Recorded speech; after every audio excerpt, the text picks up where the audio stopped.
¿Es ético y moral el irse de España o no? Para mí no solo es ético, sino que llegado a este punto es un deber moral. Pero el problema es que la población simplemente no va a votar lo que necesita el país. No lo va a votar, entonces ¿qué hacemos? ¿Les engañamos con un caballo de Troya y luego tocamos pensiones, sistema de capitalización, todo lo que sea? Simplemente porque he visto suficientes fortunas caer sin haberse equivocado en nada. Qué locura lo de Grito Spain, ¿no?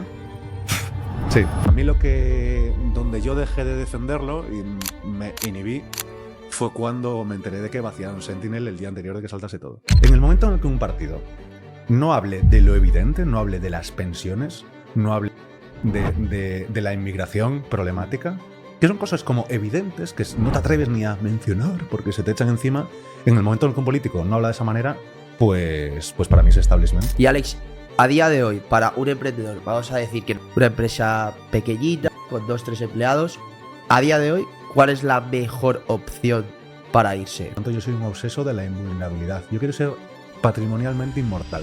El mayor trip que Alex Algarci se ha pegado en toda su vida. Da igual la sustancia.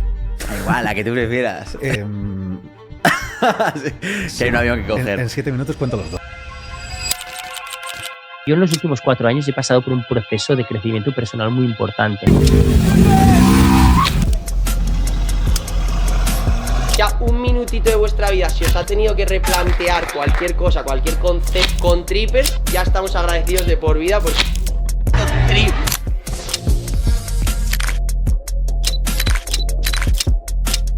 Afganistán y pasar a Birmania. Te lo juro que de los mejores podcasts que me lo he pasado. Probablemente el mejor podcast en el que he estado. Ha sido un poco un placer. Espero que haya estado a gusto. Stay tuned. Pues bienvenidos un día más a un nuevo pod de Trippers. Hoy tenemos el grandísimo honor de poder charlar con Alex Algarci, fundador de Fiscal. Alex, muchas gracias por venir, tío. Muchas gracias a vosotros, chicos. Menos mal que me dijiste que estaba grabando, ¿eh? Sí. No. Aquí te pones en serio Decíamos rapidito. lo que no debíamos. Rapidito. Luego en postproducción metemos lo que estamos hablando. Sí. O al final se empieza a calentar la conversación, porque ahí le veis muy serio, pero el tío espiritualmente muy desarrollado, ¿eh? Bueno, hago lo que puedo. Soy un poco cojo, Bien, pero bien. por lo menos experimento. Bien, me gusta. Tenía muchas ganas de hablar contigo, además, porque he visto varios podcasts tuyos y cuando me dijo Alex que había hablado contigo para venir a Trippers, de locos, porque la verdad es que el nicho es brutal, muchísimo valor, y además la forma en que te comunicas y diriges el mensaje creo que es como toca, no blandito, pero serio y Correcto. honesto. Yo te quería preguntar, ¿realmente es ético y moral el irse de España o no? Hombre, la respuesta va medio implícita en la presentación, pero para mí no solo es ético, sino que llegado a este punto es un deber moral. Es decir, muchas veces hablamos de nacionalismos o si amas a tu país debes quedarte a luchar. ¿A luchar qué?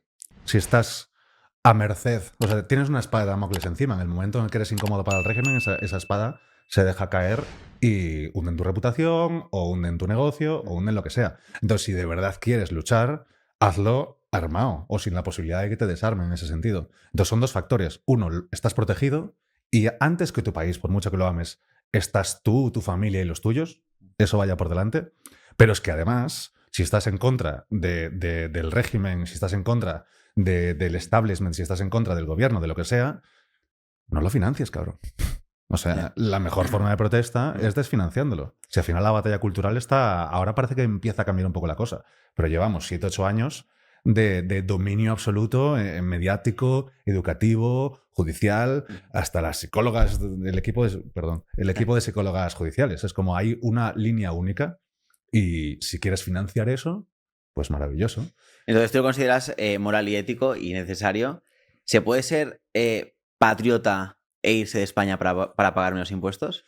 Para mí va de la mano, ¿eh? Ajá. O sea, Va de la mano. Sí, o sea, por lo mismo que acabo de explicar, puede parecer contradictorio, pero es que si tú te quedas dentro, estás perdiendo poder. Imagínate un Pedro Huervan, por poner el ejemplo, y que no le va a molestar que lo mencione en ese sentido.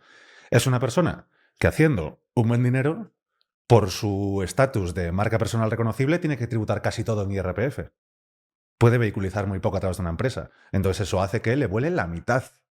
Y es como, estoy destinando la mitad de lo que gano a financiar a una gente que miente sobre mí, que me boicotea, que van contra mí, que me quieren eliminar mediáticamente. Entonces, ¿eres más patriota por quedarte? No, eres igual de patriota, solo que un poco más tonto, en ese sentido.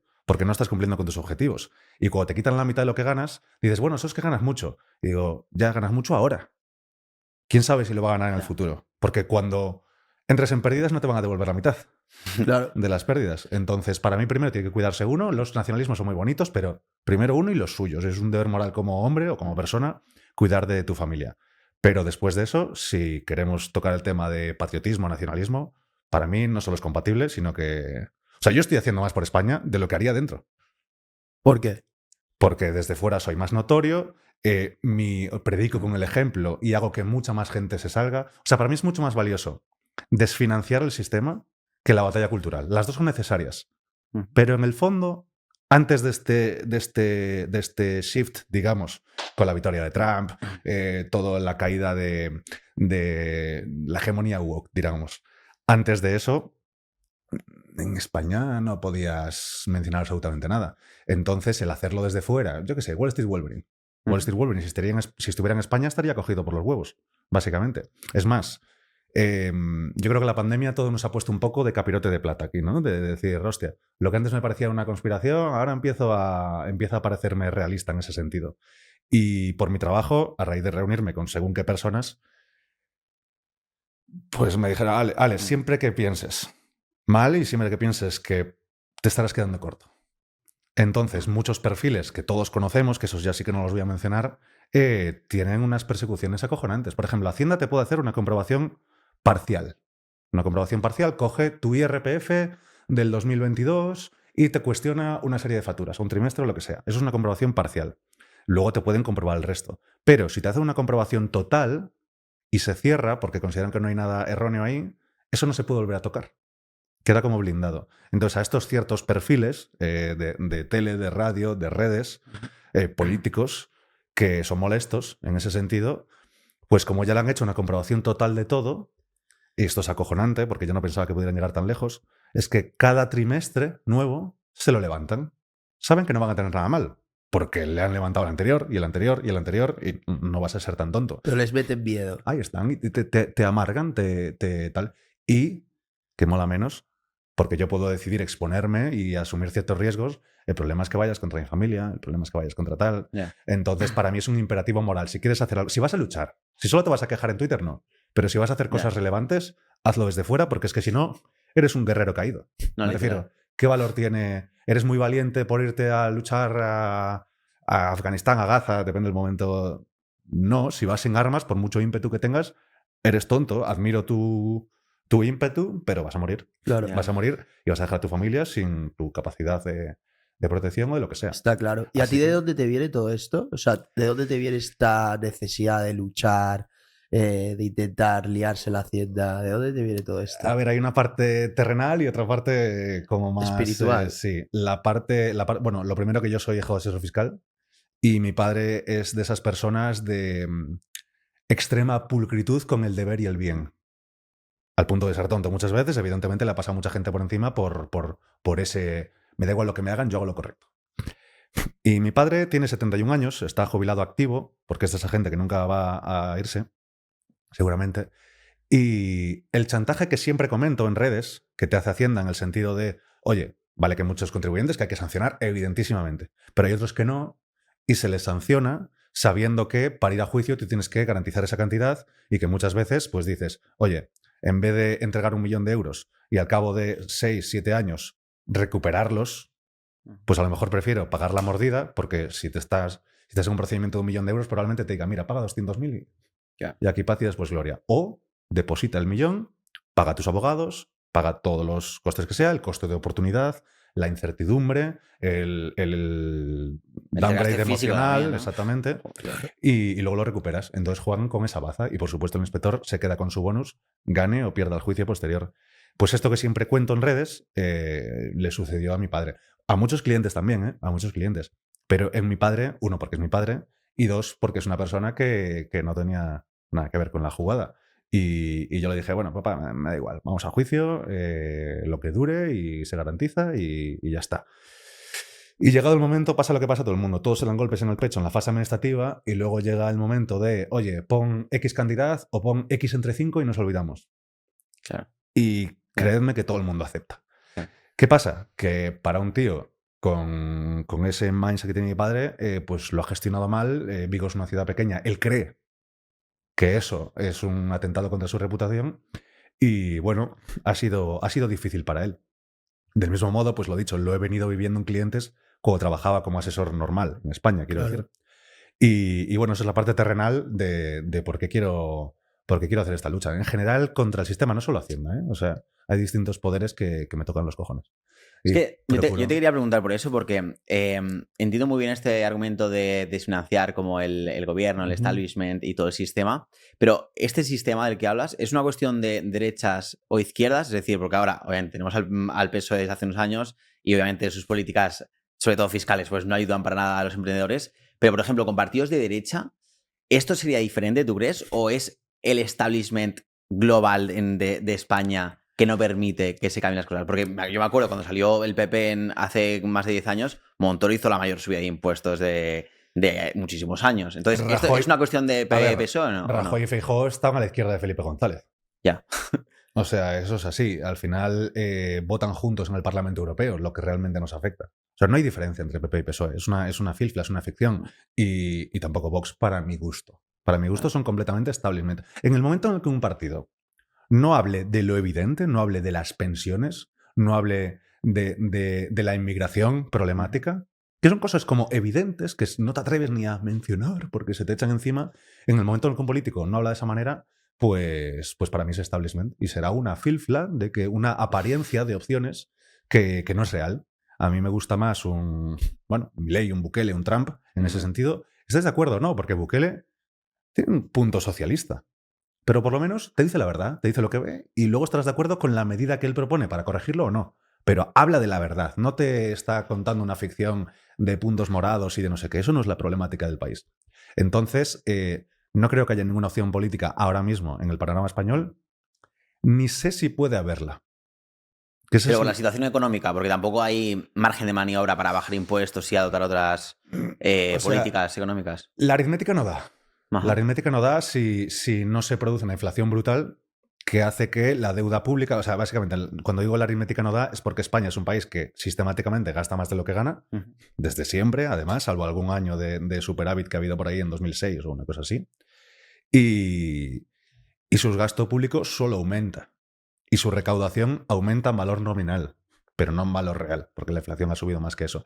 Entonces, o hay una inflación brutal que hace que si tú pagas la deuda a un tipo, al BCE, y hay mucha más inflación, pues estás ganando dinero endeudándote.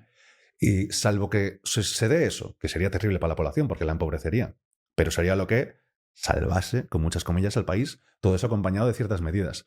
¿Qué pasa? Y lo que voy a decir aquí es donde me bajo de la democracia y puede ser un poco más, hateable lo que vaya a decir. Pero el problema es que la población simplemente no va a votar lo que necesita el país. No lo va a votar. Entonces, ¿qué hacemos? ¿Les engañamos con un caballo de Troya y luego tocamos pensiones, sistema de capitalización, todo lo que sea? O si no, es que nunca te van a votar, el sistema te va a comer. Si no, una dictadura. A ver, no, aquí lo hemos hablado un montón de veces, que es que con este sistema democrático de voto cada 4 años que tienes que gobernar 1 o 2 y luego 2 años haciendo marketing de lo que has hecho, de lo que vas a hacer, es muy cortoplacista y es imposible sacar un país hacia adelante. Claro, la cosa es que yo siempre pienso, hostia, claro, si ponen a una persona a 10, 20 años que sea buena, brutal, pero imagínate que ponen a un socialista a 10 años. Sí. Un tiro, vamos. Correcto. Sí, a ver, esto no es nuevo y no lo estamos descubriendo nosotros. Hace 2500 años Platón dijo que la democracia era el sistema menos deseable. Porque la democracia de un pueblo desinformado es la dictadura en manos de los que mejor mientan, de los sofistas de aquella época. Y ahora tenemos a los sofistas que son especialistas en... unos cracks. O sea, un político no aprende de nada. Un político aprende a hablar, a convencer, a hacer falacias constantemente. Entonces... Yo empezaría por una democracia a lo estilo Atenas. Un poco más que tú cualifiques. Sí, un rollo asambleario, sí. O sea, eso, epistocracia le llaman a ese sistema por el cual hace falta una especie de como carné de votante. Que aquí viene el debate de decir, oye, ¿y quién decide? ¿Quién da ese carné? Digo, no te líes. No va de ser el puto amo y saber cómo se financia no sé qué partida. No. Algo muy básico. Algo que la gente, cuando van a preguntar por la calle con el micrófono, oye, ¿quién es el presidente de la oposición? El líder de la oposición. Dime 3 partidos. 3 partidos, tío, no 5. Dime 3. Y no lo saben. Pues esa gente es la que a mí me gustaría dejar fuera del voto. Así te lo digo, tranquilamente. Pero cualquier persona que sepa, bueno, las cosas básicas de la vida, un carnet es muy sencillo, me refiero, si hace falta para conducir, pues debería hacer falta para decidir la dirección de un país, en ese sentido. Para poner un poquito en contexto todo todo el sistema fiscal en España, ¿vale? Para que la audiencia entienda. Realmente en España a día de hoy, ¿cuántos impuestos se pagan? Depende. Que resuelvo prácticamente todo así. A ver, cuanto más grande y complejo seas, menos puedes llegar a pagar. Es decir, si tienes un grupo de empresas y si encima ese grupo es internacional, todo esto sin tocar nada gris, ¿eh? Vale. Vamos a dejarlo gris, vamos a ir pulcritos por la línea. Si tienes un grupo de empresas, ya puedes hacer mucho y si encima ese grupo es internacional, pues una maravilla. Imagínate, yo qué sé, pues tengo clientes y, bueno, mi propio perfil. Imagínate que eres un inversor en startups, inversor mayoritario, siempre vas a tener 5%. Si tú haces un entry en una startup y metes, pues, 150.000 pavos y te haces un exit de 2 millones, eso lo vas a tributar en las condiciones necesarias al 1%, al 1,25%. Hostia. Literalmente. O sea, Hostia, brutal. Sí, le pertenece a tu holding y no a ti. Bueno, hay una serie de cuestiones que es muy sencillo de hacer, que a veces la gente escucha holding y piensa que tienes que ser un multimillonario. Para nada. Un holding es una sociedad dueña de otras sociedades. Y siempre y cuando tengas al menos 2 o 3 por debajo, pues ya puede llegar a estar justificado. Aquí, pues es case dependent. Cada uno, cada caso, pues es un mundo y demás. Pero si ganas de esa manera, pues no te vas a ir de España ni de coña. Es difícil de mejorar esa parte. También gana dinero tu empresa, no tú. Tú te pones una nómina en el holding de 4.000 pavos o 10.000 o los que sean, pero lo que es el grueso del capital que estás moviendo, pues lo puedes tributar en ese tal. El otro extremo, pues un ingreso personalísimo, un pues Perú Urbán, ya que lo mencionamos, o un Iliato Puria. ¿Qué significa esto de personalísimo? Personalísimo es, o personalista, son aquellos ingresos que la administración entiende que no pueden ser ganados por una empresa y que si son ganados por una empresa, ok, pero me lo tributas como si fuera una persona. Es decir, las famosas SLPs, Sociedades Limitadas Profesionales. Tú eres dentista, yo entiendo como administración, como Hacienda, que aunque tú tengas higienistas, aunque tú tengas pues alguien en recepción, lógicamente, que eso sea una SL con empleados y ganas pues 500.000 al año, pues de ese 500.000, el 75% te obligo a tributármelo por IRPF, que llega hasta ¿El 75? Sí, correcto. Que llega hasta el 47 en Madrid o el 54 en Valencia, ¿no? Del mínimo al máximo. En lugar del 25% que pagaría la empresa. De impuesto de sociedades normal. Correcto. Y no hay ninguna manera de corregir eso. O sea, por ejemplo, un futbolista también sería personalísimo. Un futbolista está muy jodido. Te quería preguntar, o sea, ¿qué forma hay de poder corregir esto? O sea, porque, por ejemplo, hacer una marca comercial, imagino. Sí y no. Es decir, te voy a diferenciar entre la lógica fiscal y la lógica de Hacienda. Mira, debería ser lo mismo, digo. Bueno, no. Pues depende. Entonces, claro, ¿cuál es la línea que separa un dentista que tiene una SL en la que debe acabar tributando por IRPF y tiene, pues, 3 empleadas? Digo empleadas en femenino porque es lo que suele ser. Si alguien se ofende, lo siento mucho. Un par de higienistas, una en recepción y el que ejecuta, digamos, que es el dentista. Entonces, por todo ese conjunto te obligan a tributar al 50%. Entonces, ¿qué tendría que hacer este dentista para tributarlo de otra manera? No trabajar. Tener la empresa y no trabajar, básicamente. Porque además, como os venía contando, Hacienda lleva un par de añitos, 3, en campaña con este tema y nos están llegando casos muy críticos. Muy críticos de casos muy evidentes de personas con 10, 20, 30, 40, 50 empleados, personas que no conocen a sus clientes porque tienen el sistema hecho y aún así viene Hacienda y te pide IRPF por esto. Ojo, esto no quiere decir que sea legal, ni que esté bien, ni que sea lo correcto. Quiere decir que todavía no ha llegado un contribuyente que se le hayan hinchado los huevos lo suficiente como para decir, mira, voy a gastar tiempo, dinero, salud mental, a veces física, para pleitear contra esto, elevarlo a la máxima instancia judicial que sea capaz para sentar jurisprudencia y que otros detrás mía puedan apoyarse en mi procedimiento judicial para defenderse de estos maleantes. Porque sin llamar maleante a toda Hacienda, hay mucho maleante dentro. Pero claro, mi pregunta es, ¿cómo se distingue una empresa que es una SL normal a una empresa que es personalísima? Porque claro, o sea, por ejemplo, tú trabajas en Fiscal. Es la pregunta del millón. O sea, no te la voy a responder con mucha certidumbre, que lo sepas, porque literalmente, o sea, habéis escuchado eso de que en España hay mucha inseguridad jurídica, ¿no? Sí. Pues esto es una materialización fetén de esto. Entonces, ¿dónde está la barrera? Bueno, pues hay como indicios, ¿no? Que tienes que valorar y que puntúan hacia un lado, puntúan hacia el otro. Lo primero, tú cuando te das de alta en una actividad ante Hacienda, seas autónomo, seas sociedad, te tienes que encuadrar en un epígrafe de actividad económica, los famosos IAES y CENAES. Entonces, hay epígrafes que son empresariales y epígrafes que son profesionales. Por ejemplo, un deportista, un artista, no tienen directamente ningún epígrafe empresarial, salvo organización de eventos y tal, que ya es otra cosa.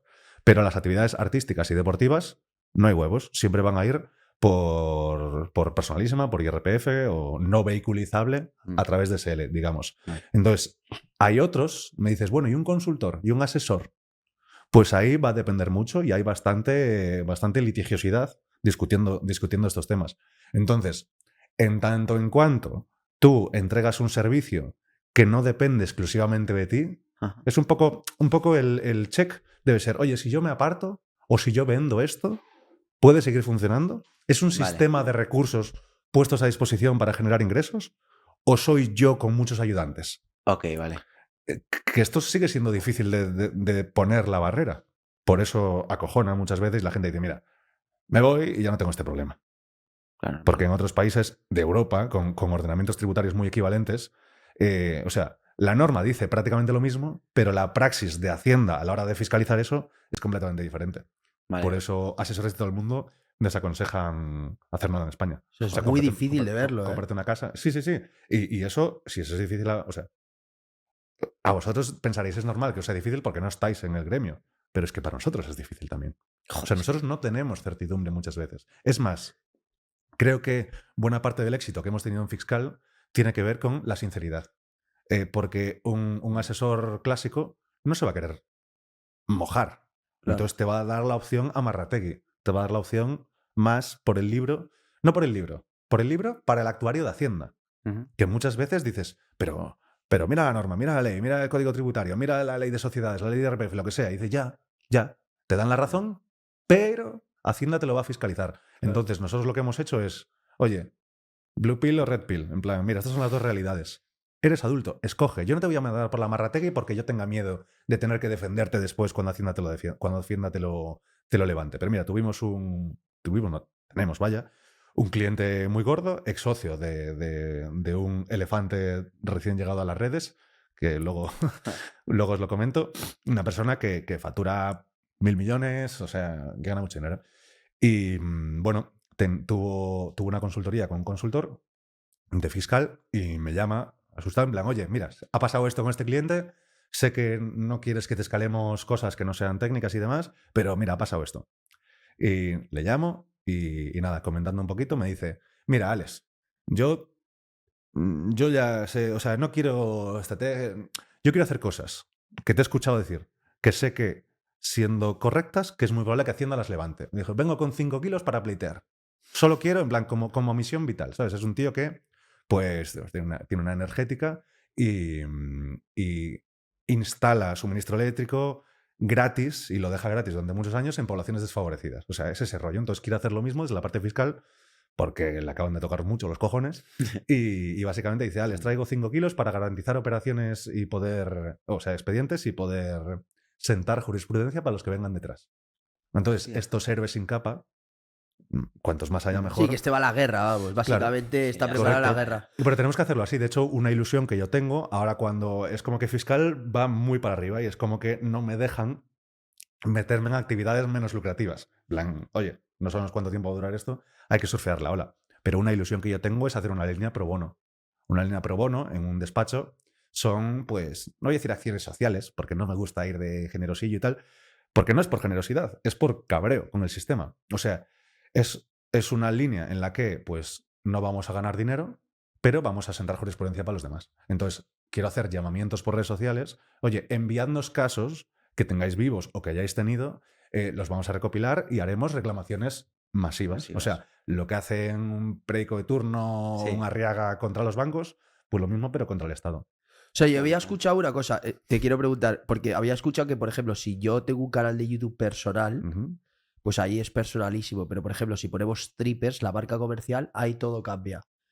Todo puede ser eso. Si Pedro Huerbao vende una formación, pero luego tiene un club que se llama, me lo invento, Z, al final es una marca comercial, entonces ya no le van a cobrar como personalísimo. Esa es la lógica que te serviría en prácticamente cualquier otro país.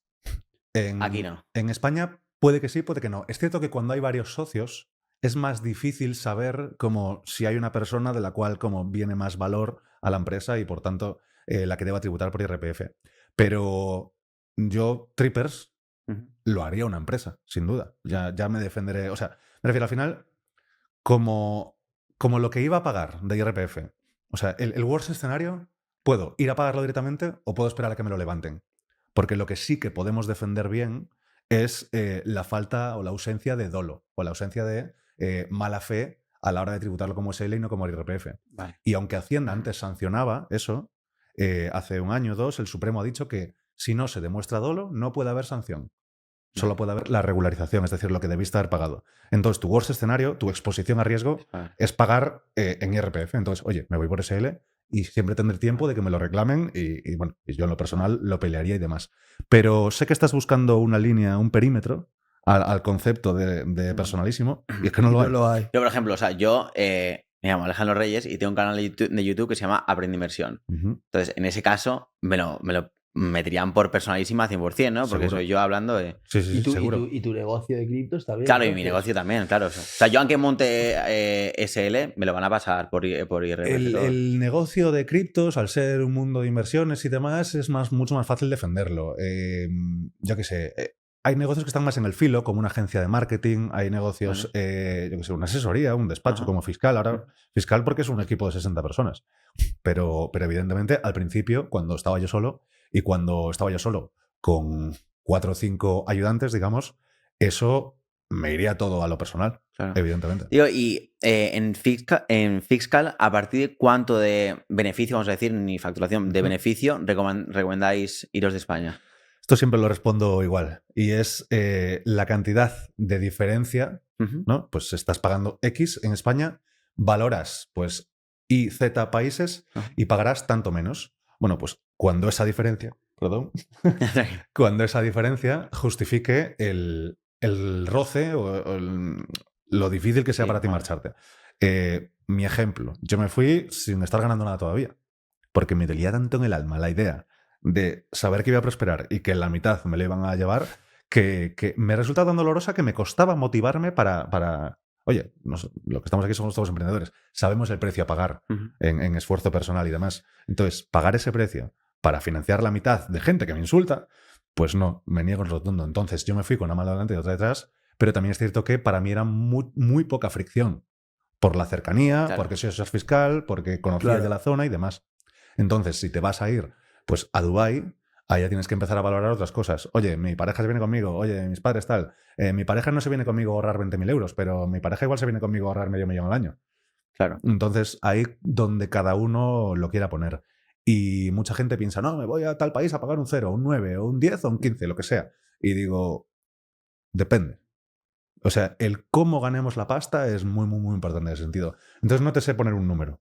Vale. Es personal. Lo que tú estés dispuesto a... Lo que a cada uno le duela. A lo mejor hay gente que quiere irse a Dubái por 10.000 euros más y hay gente que dice que por 10.000 ni de coña, que correcto, por 100.000 sí. Correcto. Ayer, por ejemplo, tenía una charla de gente que decía, mira, en España tributo al 25% la mayoría y en Andorra al 10%.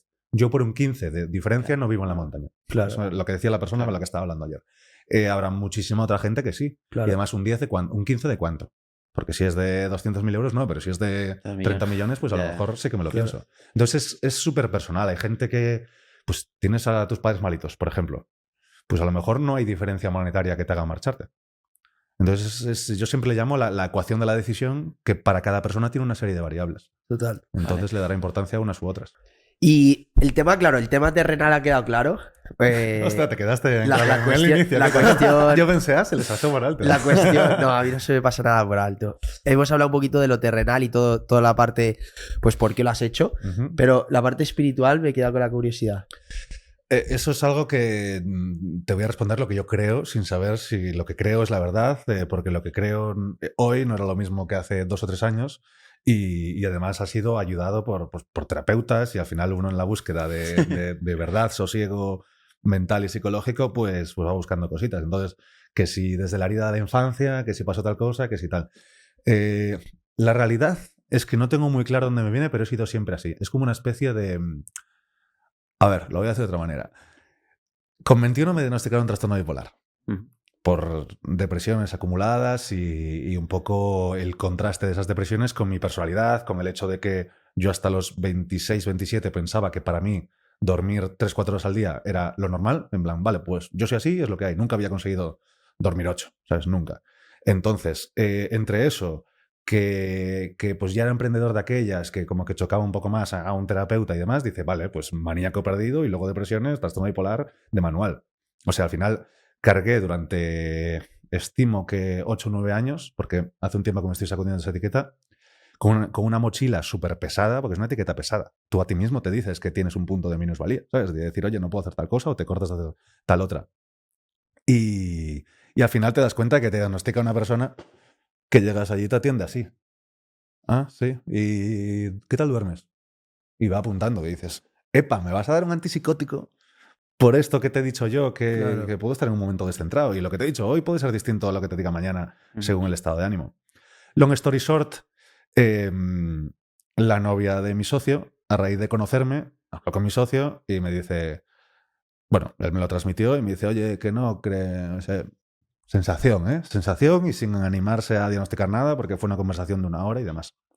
Pero para nada le parece tema bipolar y demás. Además, si fuera un tema de bipolaridad, cualquier sustancia alteradora te provocaría o manía o depresión y todo lo contrario a poder tener una buena relación pues con beberte unos cubatas un día, con fumarte un domingo con los amigos un tal o lo que sea. Y para nada en ese sentido, mis problemas son otros, o sea, no van por ahí los tiros. Y me abrió el melón del TEA, del trastorno del espectro autista. Y yo al principio fue como barrera. Pero no barrera porque yo quisiera ponerla o porque mi subconsciente se quisiera defender de esa idea.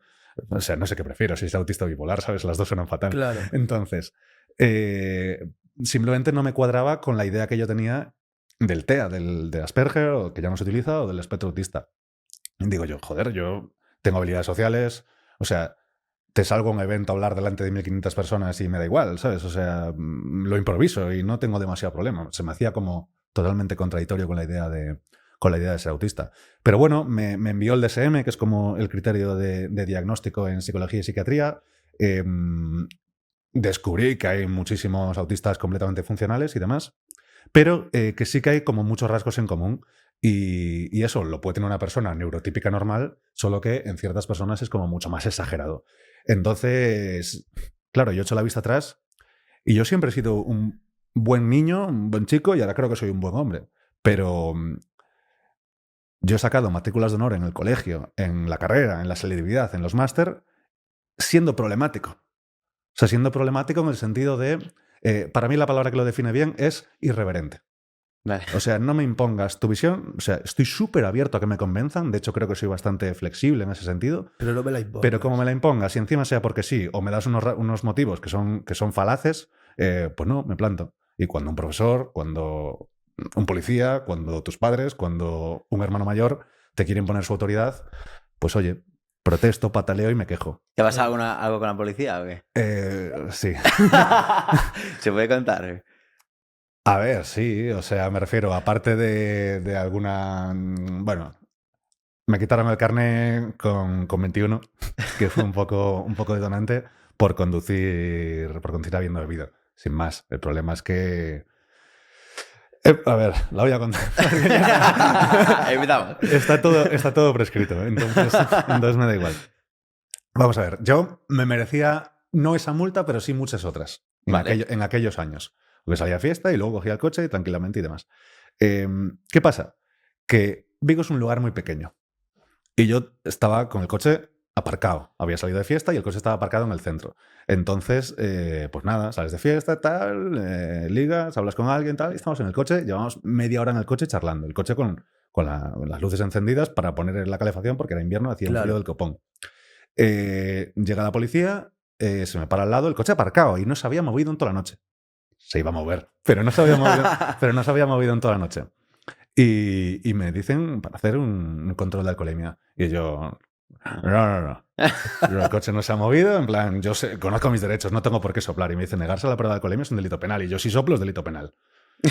¿Cuál prefieres? Por lo menos de esto me puedo defender porque el coche no se ha movido. En plan, le dije, toque el motor. Sí, está encendido, pero no puede estar caliente. O sea, no he circulado. El coche lleva aquí.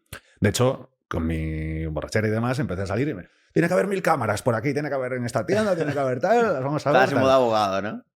Sí. Nada, básicamente me multaron. En ese momento yo estaba envalentonadísimo. Tuve que venir un amigo en plan, no la líes más, tal, no sé qué. Y nada, unas semanas después supe que era un tema personal del policía que... Hostia. Sí, que se había enterado de una cosa de su novia. Hostia, no era la del coche, ¿no? No. Ah, bueno. Hostia, si no hubiera tenido... No, claro, pero yo con el tiempo acepté que por las 100 que no me multaron, pues me podían multar esa y tal. Pero bueno, el rebote que me pillé ese día pues fue muy heavy y bueno, sin más. A ver, no soy súper problemático. Pues, pasa que, oye, me quieres enchufar una multa sabiendo que... Oye, que no me he movido, ¿qué tal? Claro. Pues este tipo de cosas son las que cabrean a uno. ¿Y cuál es la conexión esta espiritual con querer dedicarte a lo que te dedicas? A ver, ¿Estabas un poco en contra de todo el establishment a nivel espiritual de lo que te habían diagnosticado o qué? es todo, o sea, pero piensa que todo lo que he introducido Hacienda. Ahora tengo muchos amigos policías y te cuentan lo que hacen y es como, mira, te río la gracia porque lo has contado gracioso, pero esto es una animalada, tío. No puedes usar tu poder para eso.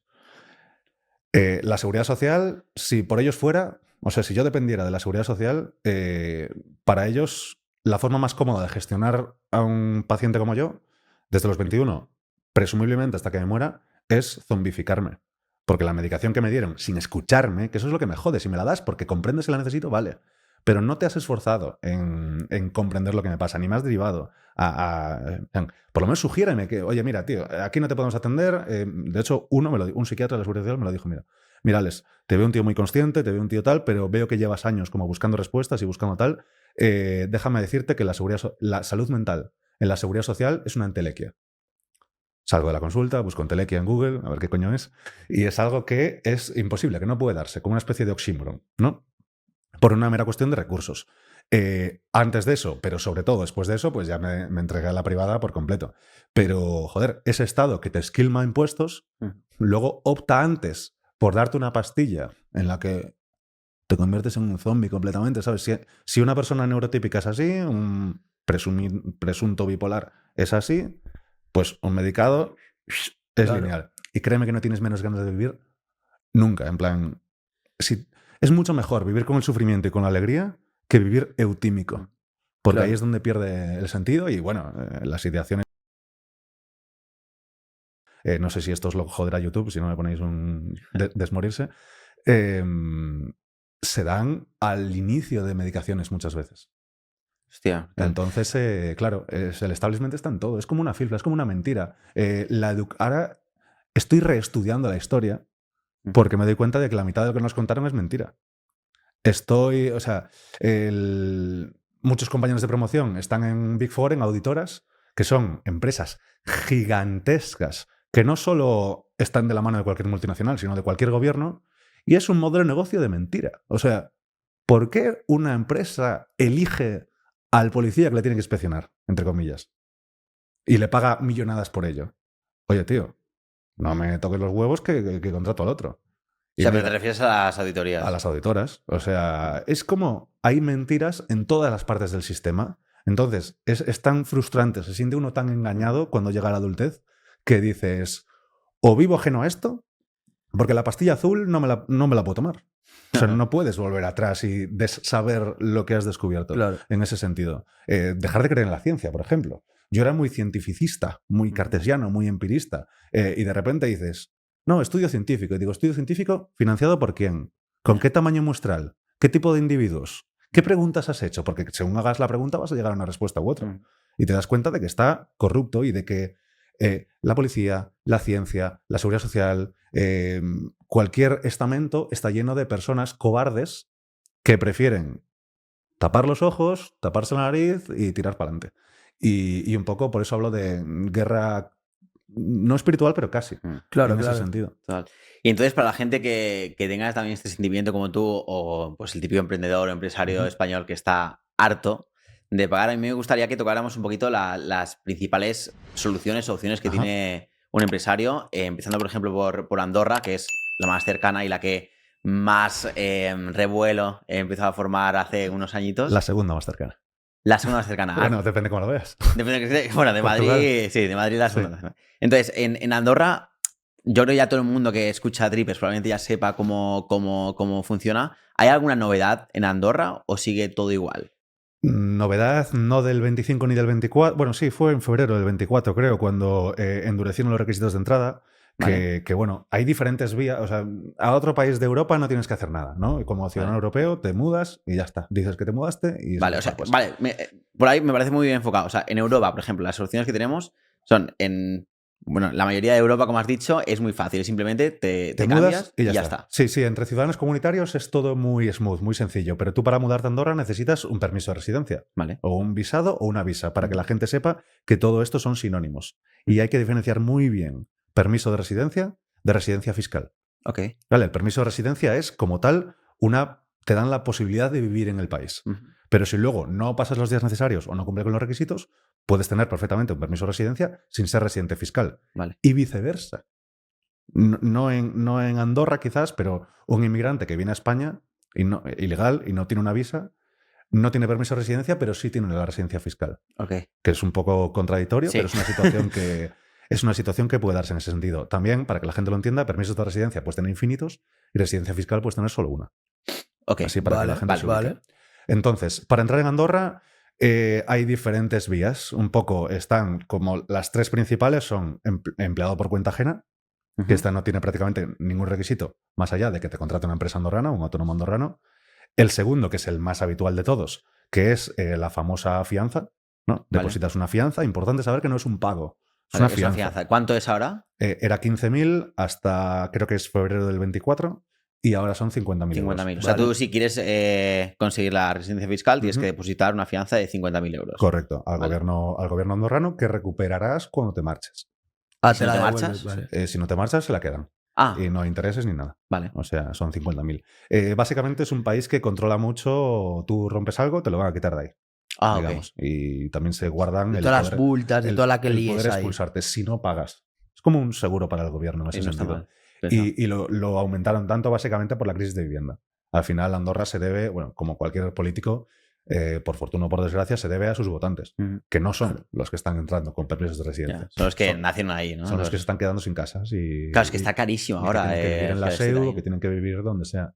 Sí, en ese sentido está complicado. Y luego hay una tercera vía, que es la residencia pasiva, que solo te exige 90 días, no 183, y que no te permite trabajar en el país.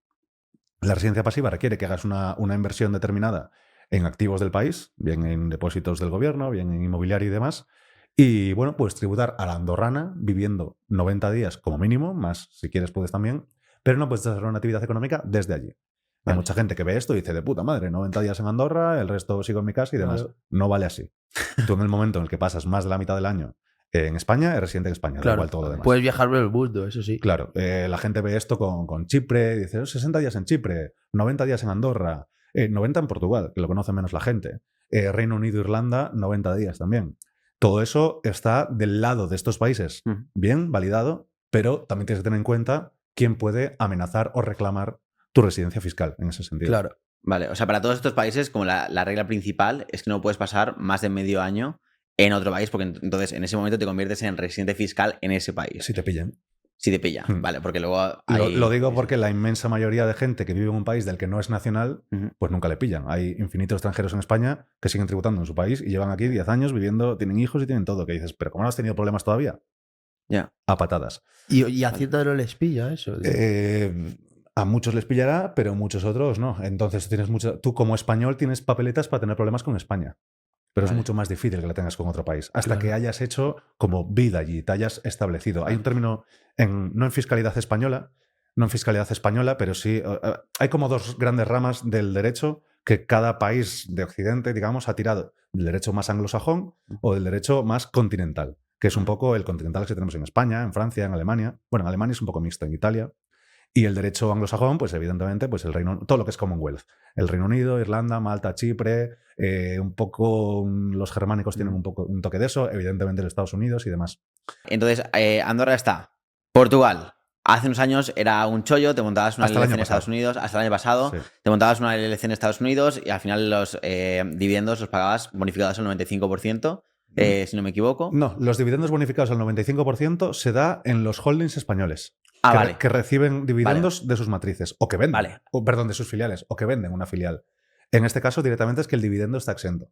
Ah, o sea, era 0% literal. Correcto, pero Vale. te hago un matiz para Vale, sí, los zumbaos que se puedan venir muy arriba, o Vale. que hacemos un clip corto Vale. y luego la gente lo utiliza como asesoramiento. Vale. Es como, no, hay 30.000 dependes, cabrón, Vale. no te asesores por TikTok o por... Claro. Entonces, lo primero, la LLC no distribuye dividendos, hace distributions que van a renta, van a IRPF. Ujú.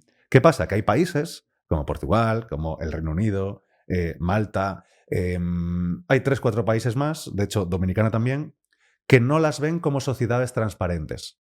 Una sociedad transparente es la que su beneficio, en lugar de tributar, transparenta a la renta del socio, y de ahí el nombre. Vale. Entonces, en el momento en que no la ve transparente, tú recibes un rendimiento de esa empresa extranjera y en el ordenamiento tributario portugués tienes que encajarlo donde vaya. Entonces, hay consultas vinculantes que dicen que lo que venga de una LLC, independientemente de si tiene una catalogación de S Corp, de C Corp, de lo que sea, si es disregarded, si no, es dividendo para Portugal. Y además, como eres residente no habitual, Ujú. no hay un riesgo de normativa anti-ilusión. Es decir, que te digan que la dirección efectiva está en Portugal, salvo que te pases 3 pueblos.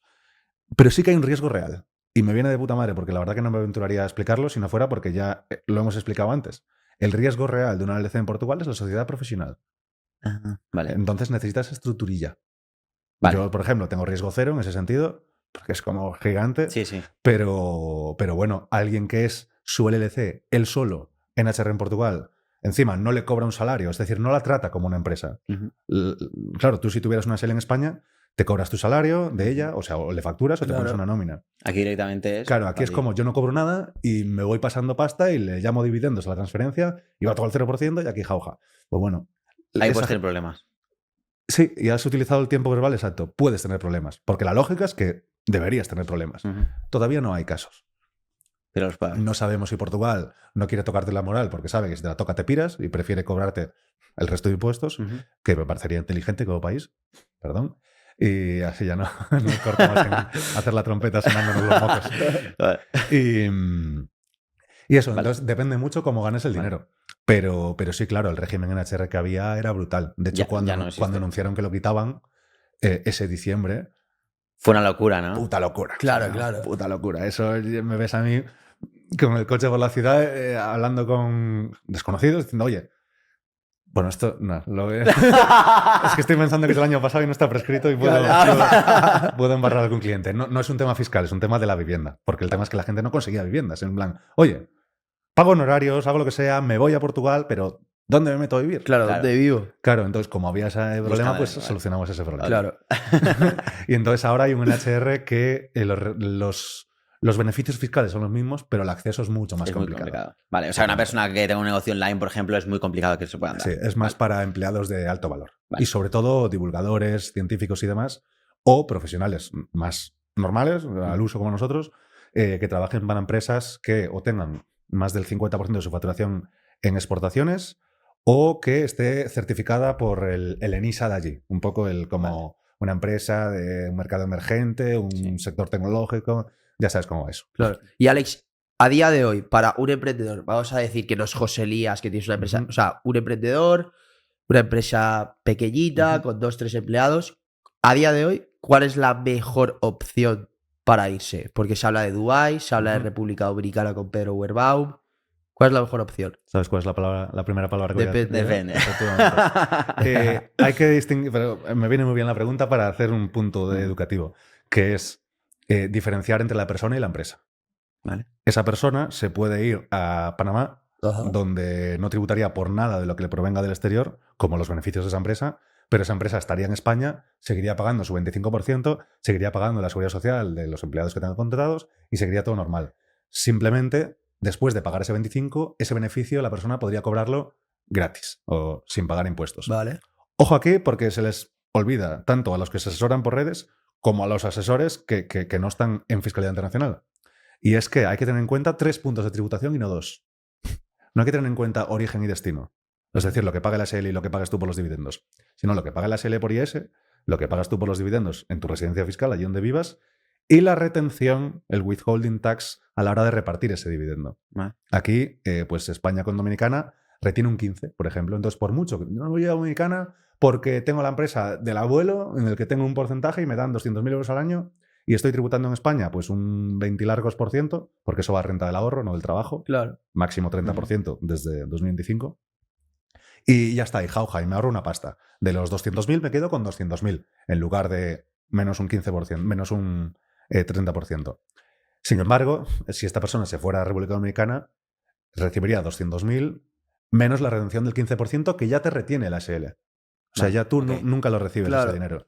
Entonces hay que tener en cuenta ese parámetro. Y volvemos al origen de la pregunta. ¿Empresa o persona? Hombre, yo te digo cómo resolvería yo ese caso sin tener en cuenta variables del tipo, pues me gusta este país, o me gusta el clima frío, o me gusta lo que sea. A ver, yo en ese sentido, 100% que pues Dubái es una opción, siempre teniendo en cuenta factores estrictamente fiscales y no de negocio. No, sí, fiscales. Porque muchas veces te puedo mandar a Estados Unidos con una C Corp, simplemente porque quieres aplicar a Y Combinator y tienes que... Claro. Solo por fiscalidad. Claro, muy, muy simple. Entonces, hombre, a ver, Emiratos está de la hostia, los primeros 100.000 euros de beneficio van al 0 y a partir de ahí van al 9. Y aún por encima tú tienes una nómina en esa empresa que es un gasto para la empresa y que tú no tributas nada por ella. Entonces ya no son 100.000 de beneficio exentos. Son 100.000 más toda la nómina que te has pagado que es deducible para la empresa. Entonces, Emiratos está muy bien, hay razonable seguridad jurídica y bueno, luego en España pues lo tienes que contratar en formato freelance, presumiblemente. Vale. Después todo depende, o sea, en fiscalidad todo es como el puzzle y la combinación. Ninguna cosa, ninguna bandera por sí sola es suficiente. Es como, ¿este lugar es bueno? Pues depende de dónde ganes la pasta, dónde vivas tú, dónde contrates, dónde tal. Entonces, pues yo qué sé, una empresa en Panamá puede seguir vendiendo a los mismos clientes que tenía esta empresa, supongamos por Europa, y tenerlo prácticamente todo como rendimientos offshore y que vaya casi todo al 0% para la empresa. Pero si la empresa la deslocalizas en Panamá y tú también vives en Panamá, la empresa ahorra mucho dinero, pero tú los dividendos que recibes no son extraterritoriales, son panameños. Y ahí sí que pagas. Correcto. Entonces siempre depende de la combinación. A lo mejor si la empresa está en Panamá y tú vives en Costa Rica, pues ahí sacas todo con mucho más ahorro fiscal en todas las partes en las que el dinero se está moviendo. Pero vuelve a haber condicionantes. Por eso lo del depende es medio en broma, medio en serio. O sea, siempre depende. Porque para tener una empresa en otro país que no es tu país de residencia, hay que justificar eso. No puedes hacerlo por motivos fiscales, exactamente. O sea, puedes hacerlo, pero te lo van a regularizar. Claro. Entonces es perfectamente legal que tengas una empresa en Rumanía, desde Madrid, pero si esa empresa eres tú solo, vives en España, la llevas tú, el equipo que tienes es en España y los clientes, y es que daría igual donde estuvieran en realidad, pero es que por encima probablemente estuvieran en España, no te sancionan, pero te dicen, esa empresa rumana me la tributas como si fuera una SL. Y me haces contabilidad, y me haces IVAs, y me haces todo. El IVA que te has ahorrado por ser intracomunitario, la diferencia entre el 25% y el 3% que habrás pagado probablemente en Rumanía, pues me lo pagas en ese sentido. Entonces, ¿cómo defendemos una empresa en el extranjero? Para acabar de hacer este puzzle en el que yo vivo en un país óptimo para la persona física, mi empresa está en un país óptimo para la empresa. Quizás las cuentas bancarias también se pueden deslocalizar. Me refiero, al final es lo que cada uno de importancia. Hay mucha gente a la que le raya el sistema bancario español. Entonces metería banderas extra. Claro. A lo mejor vive en Costa Rica, con la empresa en Panamá, con los bancos en Singapur o en Suiza y el patrimonio inmobiliario pues en un país emergente. Me lo invento. Okay. Entonces las combinaciones son infinitas y por eso hay que entender muy bien todas las dinámicas. Variables. En ese sentido. Pero lo ideal no es tener todo en el mismo sitio. O sea, tener la empresa en un país y tu residencia fiscal en el mismo país. Ahí ya es una cuestión ideológica. Yo siempre voy a decir lo contrario a eso. Lo contrario. Sí, hay una cosa que se llama teoría de las banderas, que lo que dice es que cada bandera es un aspecto importante de tu vida. Hay la teoría de 3 banderas, de 5, de 7, y yo soy partidario de las banderas infinitas. Porque tú le puedes dar una importancia a una cosa y yo se la puedo dar a otra. A lo mejor aquel es padre y le importa mucho una bandera de la educación de sus hijos y necesita estar en un país en el que puede ir a un buen colegio. Claro. Eso ya se vuelve una bandera. Entonces, depende y yo pienso mucho en términos de invulnerabilidad a largo plazo. Precisamente porque he visto suficientes fortunas caer sin haberse equivocado en nada. sin una mala decisión de mercado, sin una pérdida de un cliente AAA que tenías poco margen y a la que pierdes uno te come la empresa. Solo por fiscalidad. Por fiscalidad, sí, por divorcios, por cosas fuera de tu control, en cierto modo, y por tanto yo soy un obseso de la invulnerabilidad. Yo quiero ser patrimonialmente inmortal. Y hay mucha gente que también lo quiere ser, y la teoría de las banderas es una ayuda muy... O sea, tú siempre recomiendas tener una empresa en un país y tú vivir en otro. Siempre y cuando, uno, puedas. O sea, Pedro Huerbao en este caso lo está haciendo mal. No, que Pedro va conmigo. Pero digo, vive y ahora reside fiscalmente también en Dominicana. Correcto. O sea, correcto. está en el mismo sitio. Pero sus empresas están ahí. Vivir y residir fiscalmente sí que debe ser lo mismo, ¿eh? Vale, pero la empresa, tú Claro, te refieres a las empresas están aquí, pero él reside fiscalmente Las en empresas Dominicana. tienen por todo el mundo. Sí, por todo el mundo. Vale, Claro, entonces ahí ya él optimiza su persona física y bueno, cada empresa tiene sus motivos para estar en cada país. Vale. En ese Y sentido. últimamente me ha salido un montón en YouTube el tema de Paraguay. Claro, bueno, YouTube y anuncios y por todos lados. Sí, Estoy sí, harto sí. de Paraguay. O sea, es el último sitio donde me iría ahora mismo. Hasta nosotros estamos hartos y mira que facturamos con ello. Pero... Sí, ¿no? Sí, sí. Pero ¿y qué ofrece Paraguay? A ver, en términos fiscales, parece ser mejor que los otros, pero en realidad acaba siendo igual. ¿Por qué? Porque tiene territorialidad, es decir, lo que generes fuera a priori no tributa. Digo a priori porque si estás performando desde el país, pueden entender que es un rendimiento doméstico, aunque el pagador esté fuera. Vale, eso ya va a depender un poco del tipo de actividad que sea y de la casuística empresarial, digamos. Pero lo que generes fuera no tributa y lo que generes dentro va al 10. Lo cual mejora a Dominicana, que va al 0 o al 25, Panamá al 0 o al 27, Chipre al 0 o a, ya depende de si es empresarial o personal. Y en ese sentido Paraguay sí que está muy bien, pero dices, a mí qué más me da que sea un 10 o que sea un 25, Claro, sí. si el 95% de lo que gano es de fuera Sí, y está exento. o el 100. Claro, entonces sí, el 100 se puede dar en muchos casos, pero yo siempre recomiendo tener ingresos locales. Vale. Por una cuestión, no necesariamente de contribuir con el país, aunque ya que te acogen, oye, pues contribuyo contigo y que me tratas bien y lo que no ha hecho mi país de origen, pero sobre todo por tener declaraciones de impuestos como más completas. Vale. Que eso si luego te pasas 5 meses en España o a través de una empresa de donde sea, muchos clientes los tienes en España, pueden intentar jugar una baza de centro de intereses económicos indirectos. Que no voy a abrir ese melón porque es largo de explicar, Vale. pero vamos, que mejor tener ingresos locales. Siempre facturarla a tu propia empresa por la labor que tú haces para ella. Eso me parece un muy sano procedimiento. ¿Pero por qué Paraguay? Es por una cosa y no es lo fiscal. Es porque están emitiendo certificados fiscales. Los certificados fiscales son como un escudo por el cual no te puede regularizar otro país. En plan, este tío certifico que tributa aquí.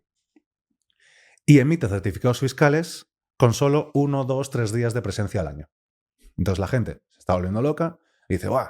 Me voy una semana a Paraguay, tributo al 0 todo lo que gano y luego vivo por donde sea. Y no están así. Vale, No o sea, hay que tener cuidado. O sea, para Paraguay Sí. Para Paraguay está bien. Para Paraguay te va a permitir tributar. El problema es si, valiéndote de eso, luego te tiras todo el tiempo en España, con tu casa en España, tu familia en España, todo en España. Ahí te pueden pillar, claro. Ahí va a ser problemático. Y el problema es que la gente no se está ni cortando de ocultarlo porque cree que está bien. Claro, claro. Es como el que cobran Wise y dice, no, lo cobro en una cuenta de fuera. Y lo chuleas en redes y digo, tío, eso es seguro pero ilegal. Yeah. Bueno, no es ni seguro. Pero puede llegar a ser seguro. Sí, la moda esta desde la LLC en Estados Unidos, el pass-through que se puso de moda, pues ahora lo mismo con Paraguay. Es como Estados Unidos no es CRS, es FATCA, que son como los sistemas de información. Sabes que FATCA pues, no informa a priori, salvo unas circunstancias muy concretas, y esto es jauja. Y digo, pero maquinón, estás facturando a José, el de la empresa de ahí abajo, con tu LLC, él interactúa contigo y estás en su modo 347, estás en su contabilidad, estás en todo y encima eres un gasto para él, por tanto se lo está deduciendo.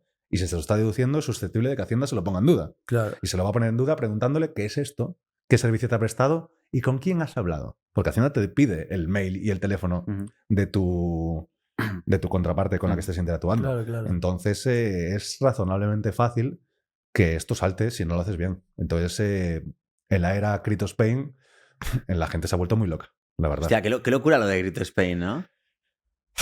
Sí, ya hablé con él. ¿Le llegas a conocer a...? No, ya hablé con él, pero personalmente ¿Dónde no. estará este tío? Él dice que en España, yo no me lo creo.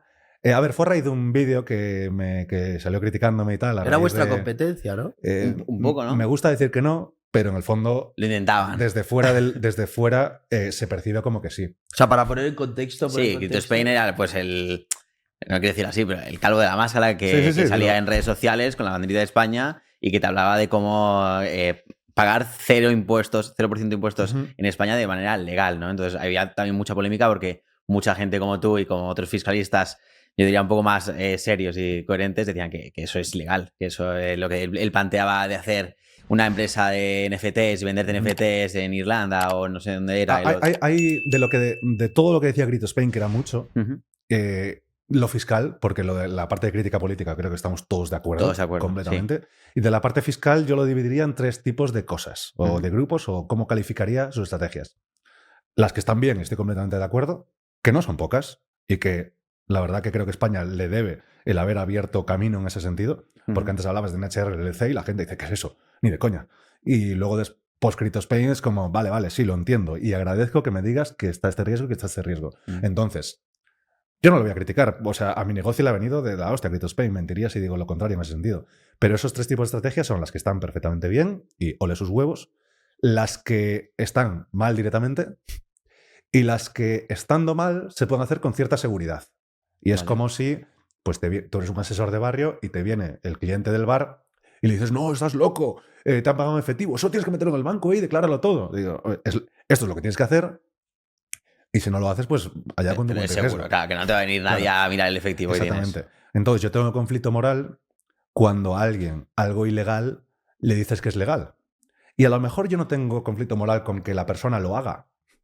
Sobre todo, gente que es pequeño en el sentido de o poco importe o poca duración en el tiempo.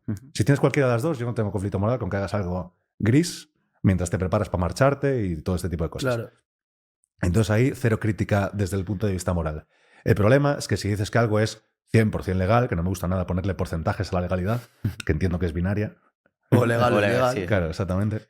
El problema es que si haces pensar a la gente que algo es legal, además de estar mintiéndoles, que ya no sé si les miente o si él también pensaba eso, ahí no me meto, no voy a certificar que sea mentira, pero sí que el hecho de hacerlo así hace que la gente luego lo cuenta abiertamente. No, yo facturo con mi LLC y tal, al 0%, y digo, tronco, dices que vives en España, dices que facturas con el LLC públicamente en redes. O sea, ya está. No, pero es que yo me lo traigo a final de año al IRPF. Entonces lo hago bien.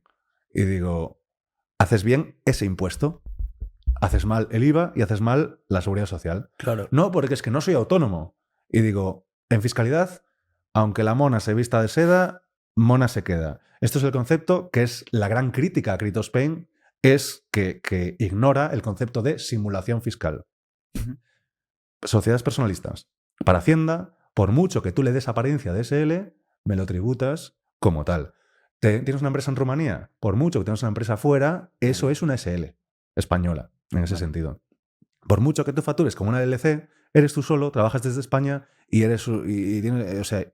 decir una agencia de marketing. Eres un agente de marketing, eres tú. Claro. Entonces, aunque hagas una LLC, esto es un autónomo. Y te voy a pedir toda la seguridad social de todos los años no prescritos. De los últimos 4 años, facturaste sin IVA porque era una operación internacional, pero eres tú en Teruel facturando al de Albacete.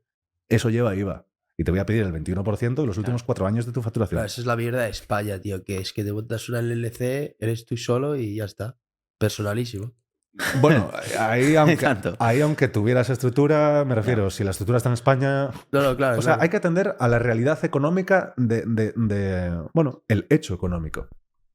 La forma jurídica que tú le des, pues... Es indiferente en primera instancia puede colar, pero a la que te pongan el ojo encima se te cae. Entonces, ¿y a este tío qué le puede caer? O sea, va a la cárcel directo. Sí, pero es que no es que haya hecho esto, es que ha liado una por detrás que ha sido una locura. CryptoSpain no ha explotado por la parte fiscal, CryptoSpain ha explotado por robar a sus clientes. Por el Madeira Invest Club. Claro. Yo puse en duda que hubiera robado, ¿eh? O sea, nosotros, te tenemos que contar, nosotros estuvimos en un evento en el hipódromo que le invitaron a Alex y fuimos nosotros, y nosotros al final tenemos mucha experiencia de inversiones, llevamos invirtiendo muchos años, y a nosotros, tío, nos sorprendió la rentabilidad que prometía. No la rentabilidad, la gente que iba y la forma en la que hablaba. O sea, había muchísima gente, pero el perfil de la gente era una gente que no tenía mucha pinta de saber de inversiones. Sí, o sea, arquetipo de Crypto Bro. Sí, el más Crypto Había Bro, mucho pero- Crypto Bro. Luego sí que había parte que yo decía, bueno, bien, pero se te las hablaba de rentabilidades. sofás, de cosas que dices tú. Sí, ¿Ves? pero Mira, no, pero ejemplo perfecto. yo creo que sí se puede. O sea, yo creo en las rentabilidades que conseguía, ¿eh? Pero con sofás, tío. Yo también. Con un montón, sí, con No, pero yates, mira, lo con de los sofás es el supercoches. ejemplo perfecto de lo que digo de simulación fiscal.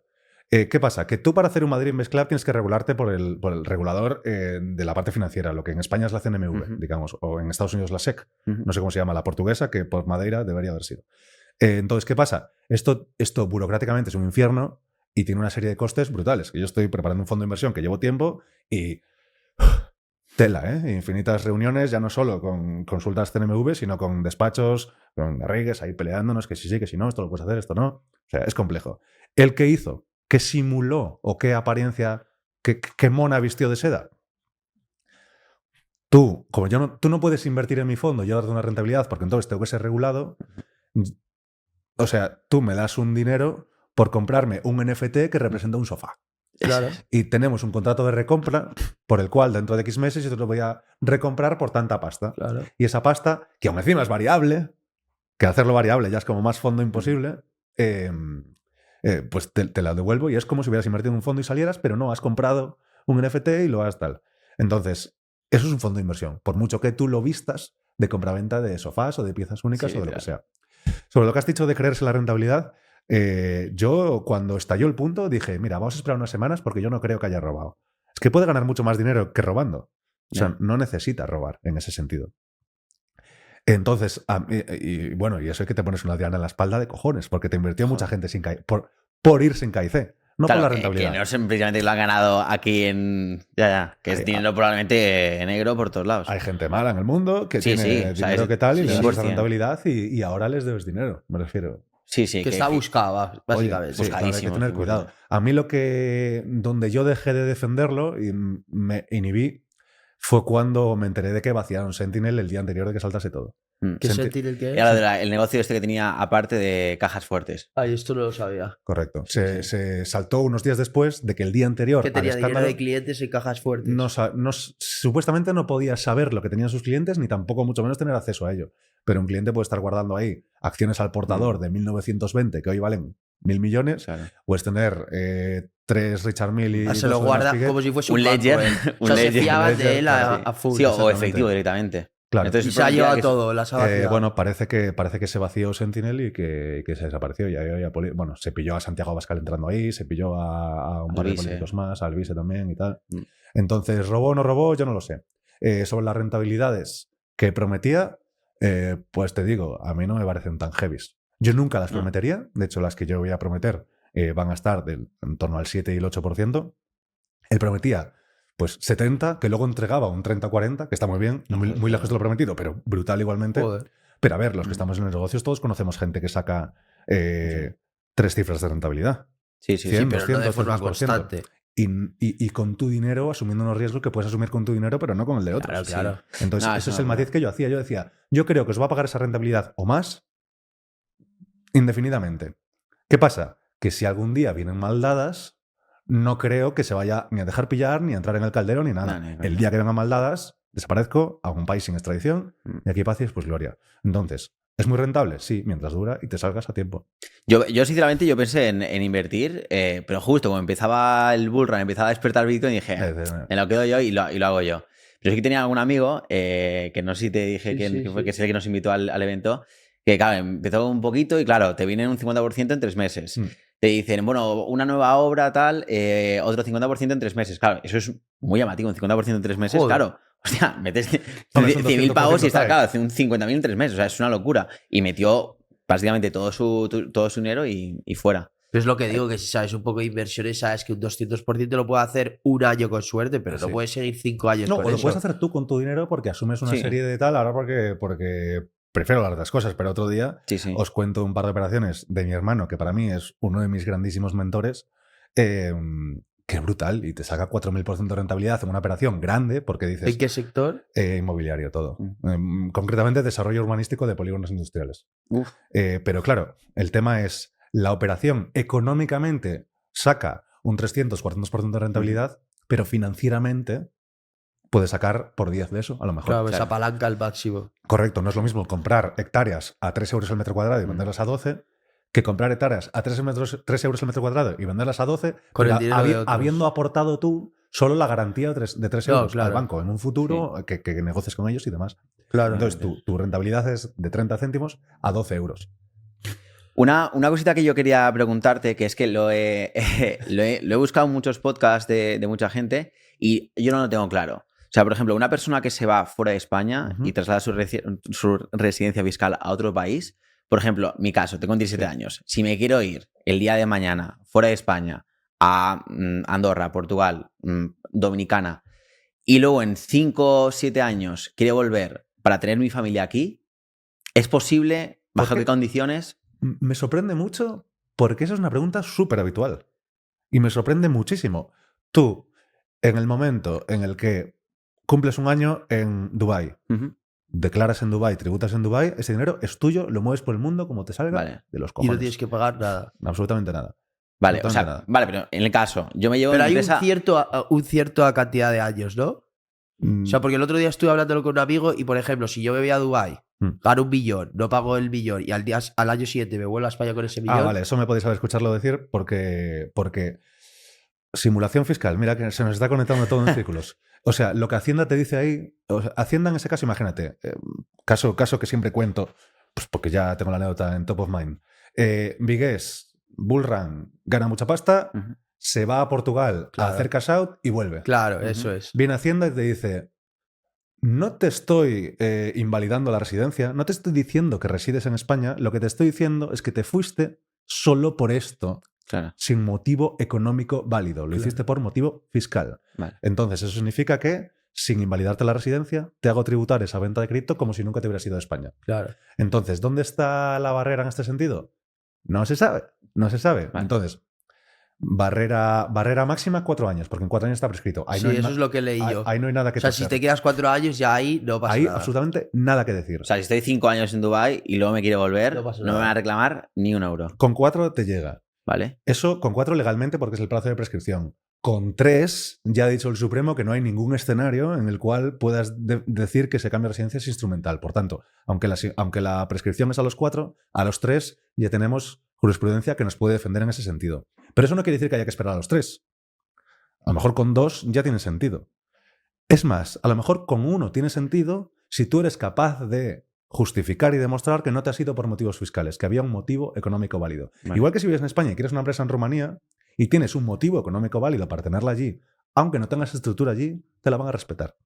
Vale. Entonces, ese concepto de motivo económico válido tiene que estar siempre en todo. Es como un paraguas bajo el cual se debe regir todo en ese sentido.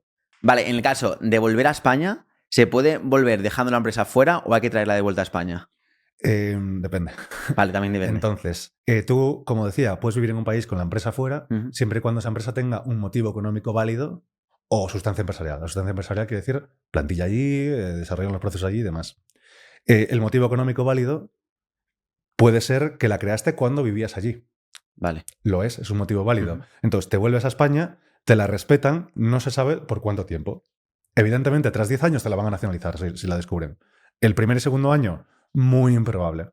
¿Cuándo se va a dar esto? No se sabe. Vale. Pero es cierto que hay un motivo válido y que es razonable que si tú llevas 5 años con una empresa en Dubái, te vienes a España un par de años, que no cambias todo tu setup empresarial. Si te vas a quedar a largo plazo, lo tienes clarísimo, igual sí, pero oye, vuelves a España un par de años y a lo mejor luego te vas al Reino Unido. Vale, pero en el caso de volver para largo plazo, para ya quedarse aquí, ahí sí que te van a obligar a traerla aquí normalmente. Es probable que te la quieran traer a España si te la descubren, vaya. Claro. O sea, hay posibilidad de que la descubran y habiéndola descubierto, posibilidad de que te la nacionalicen. Vale. Es como una concatenación de probabilidades. Vale, perfecto. Y último tema que queríamos tocar es el nuevo proyecto que hemos visto en redes y hemos visto por gente que conocemos cercana, de real estate en Dubái con el mítico y gran Miguel Sierra, que estáis liando por ahí una gorda, ¿no? Por lo que estoy correcto. viendo. A ver, tanto Miguel como César Rivero, que son mis socios, su punto fuerte es el real estate, evidentemente.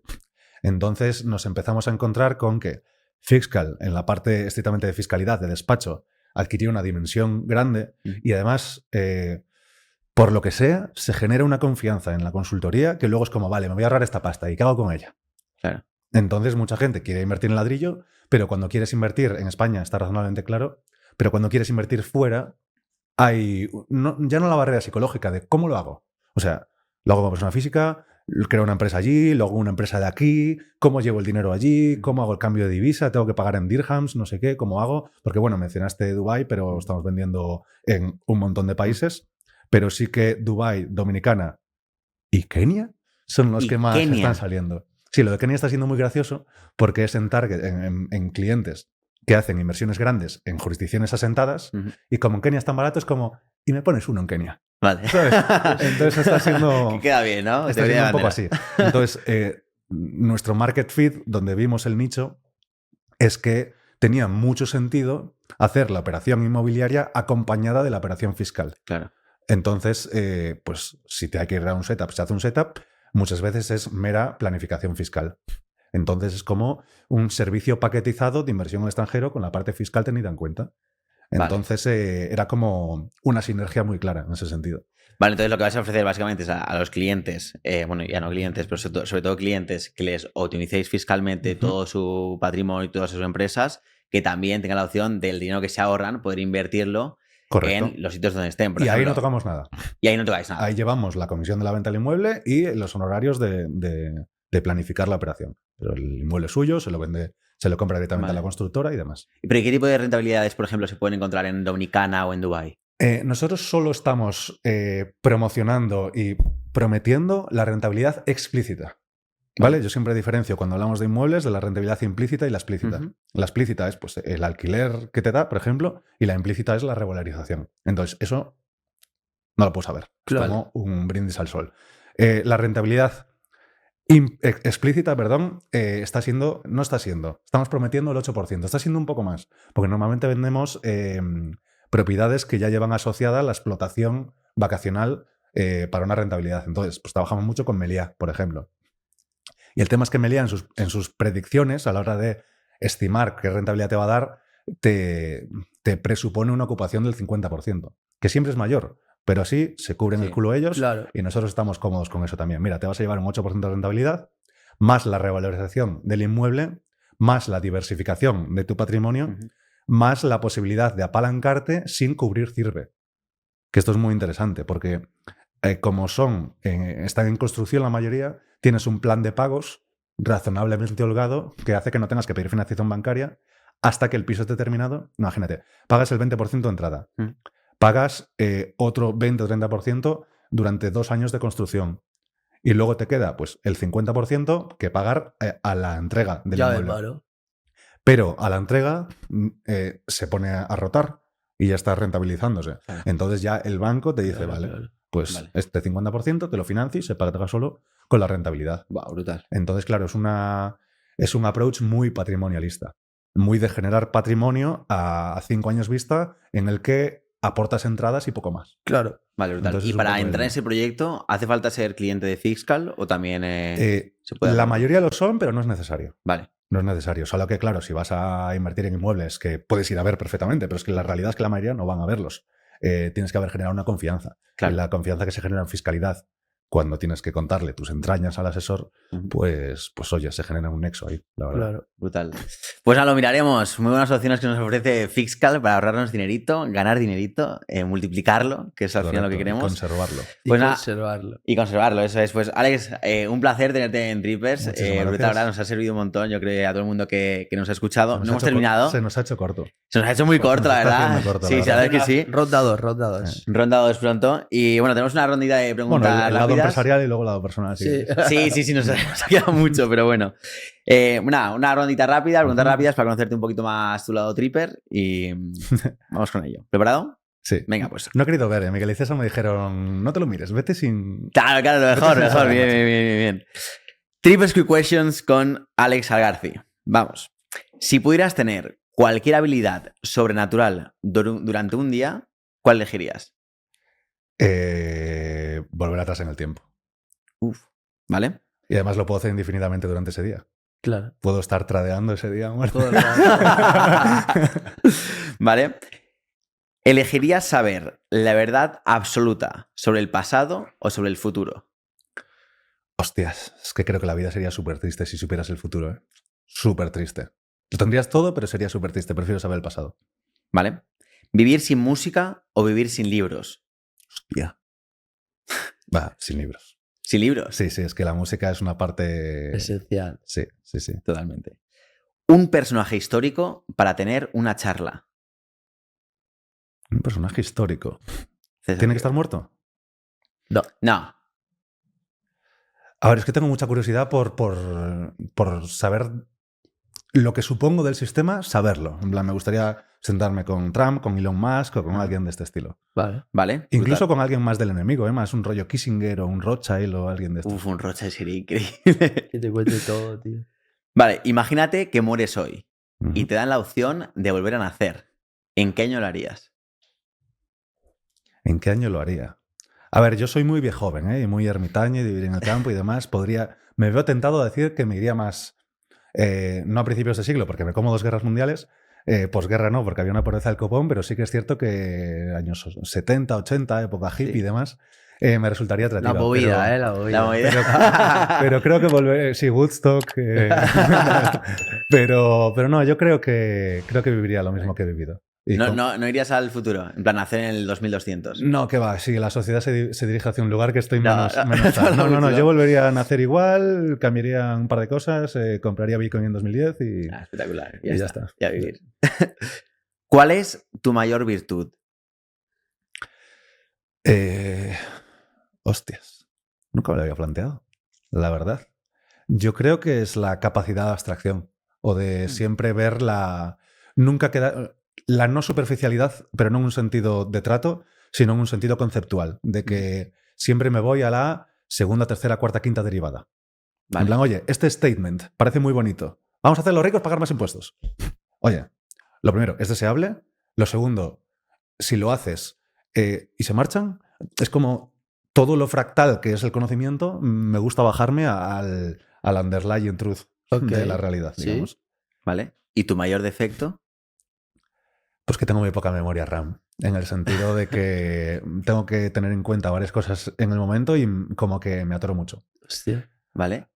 ¿Tú crees que la raza humana va a seguir viva en 500 años? A ver, la tengo que contestar en corto porque aquí te puedo hacer una diserción de 1 hora, ¿eh? Bueno, lo primero que ya nos va tocando el meteorito, estadísticamente, ¿no? La Tierra va teniendo una serie de filtros extintivos y ya hace tiempo, hace un par de millones de años que nos va tocando un asteroide. Entonces, suponiendo que esa eventualidad no se materialice, pues, ¿cuál sería la otra amenaza? ¿Una pandemia? ¿Una guerra nuclear? ¿Algo de esto? No creo que la humanidad llegue a extinguirse. Puede erradicarse una parte, pero no creo que... O sea, creo que la vida se abre paso y que sobreviviría. Y si todo siguiera igual, pues bueno, ya estamos alargando los telómeros y alargando la vida un montón y demás. Yo es mi motivación para ser rico, ¿eh? O sea, como os digo, yo me gusta vivir descalzo y tranquilo, sin demasiada cosa. Y un poco la única cosa que digo, quiero el dinero para esto, es para tratamientos transhumanistas para poder vivir para siempre. De vivir yo 500 años. Hostia, eso sería increíble. Brutal. Vale. ¿Crees en la vida extraterrestre? Me parece estadísticamente imposible que no exista. Vale. También me parece estadísticamente casi imposible que nos descubramos los unos a los otros. Vale. ¿Pero te gustaría poder vivir 1 año en otro planeta si pudieses hacerlo? En otro planeta, ¿con aliens o sin aliens? No, con, si más que sea con. No, deja, ya ¿no? me cuesta con los humanos. Eso ¿sabes? te quitas fiscalmente O sea, ahí y tal. A mí no me sé cuesta qué. integrarme con Homo sapiens. ¿sabes? No, pero Claro. te vas con Miguel y con César. 1 añito. A Ahí. Marte, con Elon Musk. Los 4. A Marte, a la colonia esta, Sí, ¿no? Un año. me molaría. Si vivo 500, me podría Sí, ir. claro. Vale, brutal. ¿Prefieres saber cuándo vas a morir o cómo vas a morir? ¿Cómo? El cómo. No, Sí, hostia, menudo estrés, ¿no? El contando los días. No, que va. Vale. Tener el control total sobre tus pensamientos o sobre tus sueños. Buah, tío, es que yo es que vivo una guerra permanente contra mi cerebro. Entonces me das un atisbo de control. De control y dices, "Buah". Te lo compro todo, Sí. compro todo, sí. Vale. Un libro que te haya marcado la vida. Son muchos, ¿eh? No sé si decir antifrágil, pero igual es por el efecto recencia de Nassim Taleb, que lo leí hace menos. Pero, hostia, no sabría decirte un libro así transformador. No te sé... ¿Uno que quieras recomendar a nuestra audiencia? No, antifrágil me parece brutal. Vale. Sí. Y ya para terminar, llegó el momento tan esperado. Tenemos grandes trips aquí contados por tus grandes socios, César y Miguel, a los cuales mandamos un abrazo. Los de ellos son más locos, ¿eh? Los míos son guays de contar. Bueno, vamos a ver. Queremos que nos cuentes el mayor trip que Alex Algarci se ha pegado en toda su vida. Da igual la sustancia. Da igual, la que tú prefieras. No, a ver... Sí, que hay un avión que coger. En 7 minutos cuento los dos, yo creo. Venga. A ver, uno por gracioso y otro por positivo para mi vida. Vale. ¿Cuál cuento primero? Positivo. El positivo. Vale, el positivo fue con psilocibina. Mi primera experiencia con setas. Yo había hecho un research brutal y siempre con un approach o con un enfoque de desarrollo personal, de herramienta de introspección y nunca un enfoque recreativo. De hecho, estaba yo solo en mi casa un domingo en el que sabía que no me iba a llamar nadie. Set and setting, sagrado. Básicamente, no fue una dosis alta, pero yo puse todo lo de alrededor de mi entorno para que fuera suficiente para, oye, ver qué hay aquí, ¿no? Claro. Y entonces, lo interesante es que aunque no fue un mal viaje en absoluto, pero el estado alterado de conciencia es como que notas como que te agarras a pensamientos y que te llevan y que esos pensamientos, el color emocional que tenga el pensamiento es la emoción que te invade el cuerpo. Y si cambias de uno a otro, el cambio de emoción del cuerpo es instantáneo y espectacular. ¿Qué pasa? Que yo siempre digo algo que no lo puedo verbalizar en público muy a menudo, evidentemente, es algo que me deis el contexto y el lugar, que es que a mí el uno, la inteligencia suprema, como lo quieras llamar, las setas en sí, me hablaban cuando me perdía. En el sentido de, yo estaba bien, disfrutando del trip ojos cerrados, que es cuando ves de verdad. Sí. No cuando ves la pared, oh, qué gracioso, mira el árbol cómo se mueve. Es como, déjate de hostias, vete a tu mente. Y aunque era agradable, notaba cómo a veces el cerebro me ofrecía un pensamiento un poco más feíto, más con un tono tal, y a veces me agarraba a él, pero no estaba siendo consciente de que me agarraba a él. Sin embargo, mi sensación corporal, mis emociones, se estaban enturbiando por agarrarme a él. Y de repente esto me sucedió como 10 o 15 veces en una hora. Pero en la primera me dejó ir un poco lejos, llegué a sentir ansiedad, llegué a ver un atisbo de lo que sería un bad trip, claro, sin ser capaz de empatizar del todo con ello.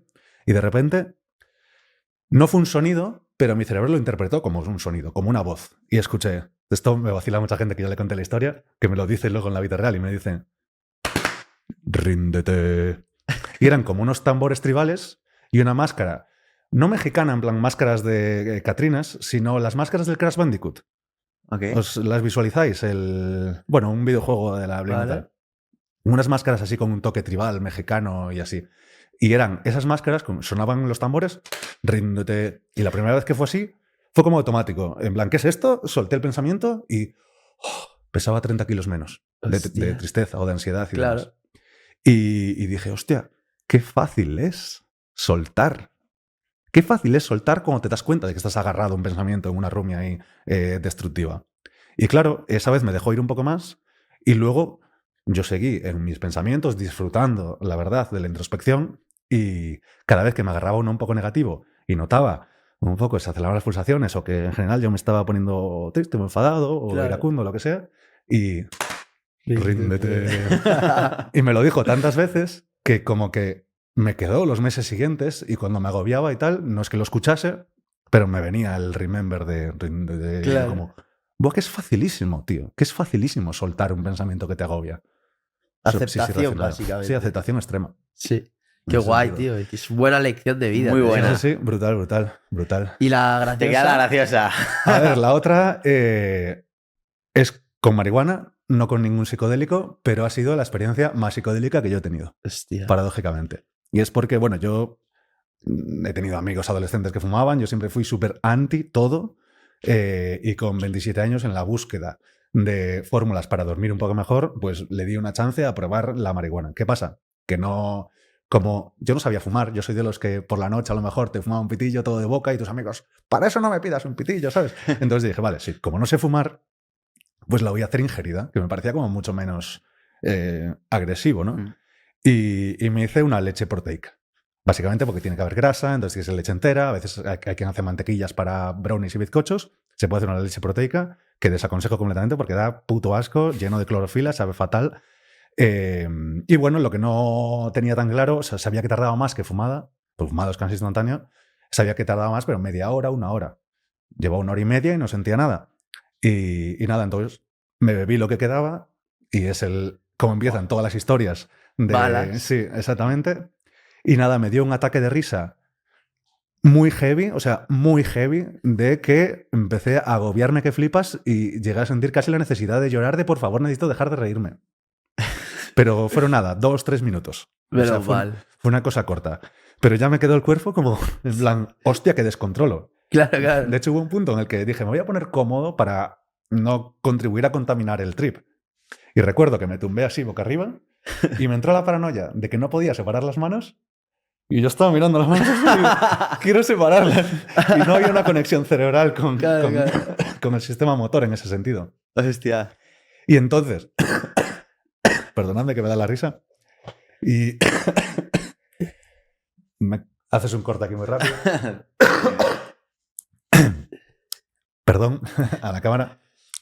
Y donde digo que se volvió psicodélico, sin que la marihuana sea per se psicodélica, evidentemente te pasas 3 pueblos y con un cerebro que nunca la había experimentado, pues imagínate. Claro.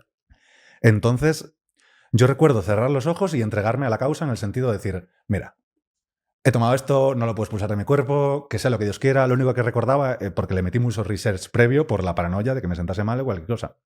Y recordaba siempre, si te agobias, acuérdate de recordarle a tu cerebro que has consumido una sustancia. En plan, si recuerdas eso, o sea, porque tú lo que piensas, puedes pensar es, he visto a gente agobiarse, piensan que se van a quedar ahí, que se van a volver locos y demás. Claro. Si simplemente te recuerdas que estás sufriendo un mal viaje y ya está, pues ya está. Y yo cerré los ojos y me entregué a la causa. Dije, mira, aguanto lo que sea y demás. Me tranquilizó eso. Entonces, con los ojos cerrados, ¿por qué digo que fue medio psicodélico? Yo no estaba viendo con los ojos, pero mi imaginación estaba tan metido en la imaginación que yo estaba ahí. Y estaba... ¿Sabéis los desiertos estos que en vez de ser de arena son como llanos pero resquebrajados? ¿Tenéis la imagen esa? Sí. Pues iba caminando por una llanura infinita de esas.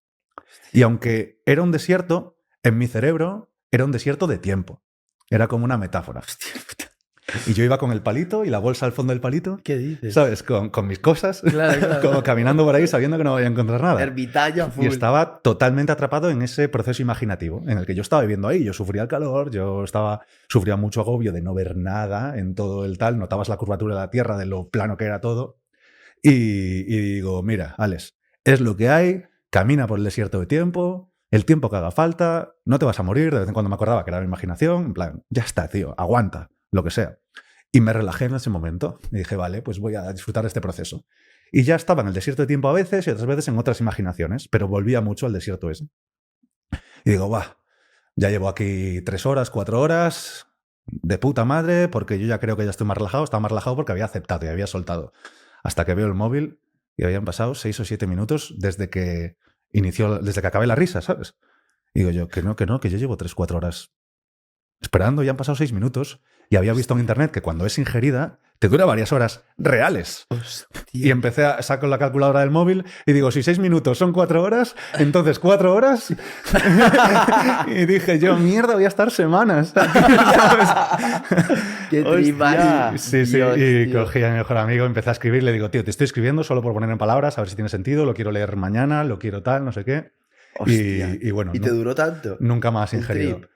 Sí. ¿En Fue serio? una... ¿Semanas? No sé, o sea, yo lo percibí como que estuve ahí ¿En serio? Días, sí, ¿no? la de Dios. ¿Dormías y todo? No, ahí? no dormía, Era pero simplemente- Hostia, qué locura, una ¿eh? vivencia dentro de mi cerebro de muchas horas. Buah. Hostia, no sé si es horas gracioso. No, gracioso por lo por la risa. No, y siempre vacilo con el desierto de tiempo. Es como que ya quedó entre mi grupo de amigos, hay un desierto de tiempo. Claro, claro. Hostia, brutal. Hostia, brutal. Bueno, chavales, vaya trip, Alex. Joder. Espectacular, ríndete. Y nada, chavales, os dejaremos en la descripción toda la información de Alex, que es un crack. Muchas gracias por Muchas venir gracias otra a vez. vosotros, chicos. Espero que hayas estado cómodo. Tenían razón mis socios. Sí, Me ¿no? dijeron, no veas mucho, tú vete queriendo Tranquilo, disfrutar y ¿no? demás, te van a flipar. Espectacular. Y nada, Y chavales. yo fue lo que te dije. Le dije, mientras lo hagas un poco diferente a las preguntas que me hacen siempre, que eso es por lo que se vuelve aburrido ir a podcast. Sí, siempre. Cuando siempre cuento la misma Hemos mierda. tocado un poco diferente, ¿no? Sí. Y ya dentro de la fiscalidad el enfoque ha sido diferente en ese sentido. Y creo que es más enriquecedor, porque Sí. el otro ya está. O sea, ha sido básicamente desde nuestra curiosidad personal. Claro. Básicamente. Que es cuando más mola. Claro, la Eso verdad. sí. que- Así que nada, chavales, nos vemos en el siguiente. Chao, chao. Chao, chao.